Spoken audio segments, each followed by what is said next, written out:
Halo teman-teman, Assalamualaikum warahmatullahi wabarakatuh. Perkenalkan, nama saya Anggun Cinta Putri Lisa Pali dengan NPM 022722112223. Saya adalah mahasiswa Universitas Hairun Ternate dengan prodi akuntansi. Nah, di video kali ini saya akan membahas terkait dengan mata kuliah saya, mata kuliah akuntansi keuangan lanjutan yang bertema akuntansi untuk operasi cabang. Nah, di sini saya akan langsung membahas pokoknya. Nah, yang pertama yaitu definisi akuntansi untuk operasi cabang.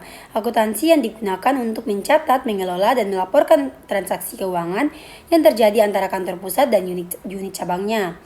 Cabang dalam hal ini dapat berupa unit usaha yang terpisah secara geografis namun masih berada dalam satu entitas perusahaan.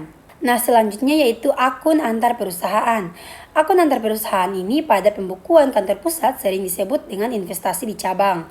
Sementara itu akun resiprokal pada pembukuan cabang dinamakan sebagai kantor pusat. Ketika perusahaan memiliki lebih dari satu cabang, akun investasi terpisah untuk setiap cabang dikelola pada pembukuan kantor pusat. Kemudian di sini akuntansi untuk operasi cabang ini terdiri atas 3, yaitu pendiri cabang, pengakuan laba cabang, dan pengiriman barang dagang ke cabang. Nah, kita bahas yang pertama dulu nih, pendirian cabang. Nah, ketika suatu perusahaan mendirikan sebuah cabang, transfer aset ke cabang dicatat oleh kantor pusat pada akun investasi di cabang. Kemudian demikian pula cabang mencatat transfer tersebut di akun kantor pusat. Nah, kemudian yang kedua yaitu pengakuan laba cabang. Nah, laba untuk tiap-tiap cabang dihitung secara periodik dengan cara yang normal. Cabang yang jarang menghitung pajak penghasilan atas laba untuk setiap cabang atau mencatat beban pajak penghasilan pada pembukuannya. Kemudian yang ketiga yaitu pengiriman barang dagang ke cabang. Suatu cabang yang membeli dan menjual barang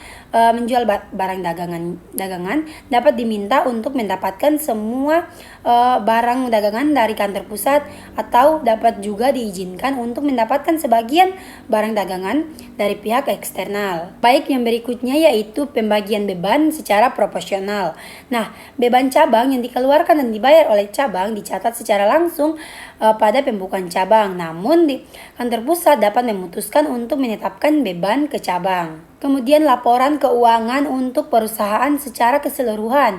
Nah, penyusunan laporan keuangan secara keseluruhan pada umumnya menggunakan kertas kerja untuk memudahkan penggabungan akun-akun kantor pusat dan cabang, serta mengeliminasi akun-akun antar perusahaan. Terakhir yaitu subpokok pembahasan tentang laba yang belum terrealisasi pada persediaan cabang awal.